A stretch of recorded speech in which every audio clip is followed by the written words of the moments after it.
ఇక పోతే మీ నాయనకు రేవంత్ రెడ్డికి ఉన్న డిఫరెన్స్ ఒక ముక్కలో చెప్తా తెలంగాణ ప్రజలకు. 2014 మేనిఫెస్టో తీసుకురారి, 2018 మేనిఫెస్టో తీసుకురారి. ఎన్నిసార్లు రుణమాఫీ చేస్తా అన్నారు, ఎందుకు చేయలేదు రుణమాఫీ?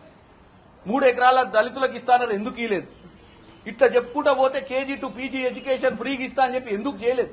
ఎందుకంటే మీ నాయన ఆలోచన ఎట్లుండే అంటే, అవులాగాన్లు అరా జనం అవులాగాన్లు ఓటేస్తారు, వాళ్ళు చెప్పినట్టు మనం వింటామా?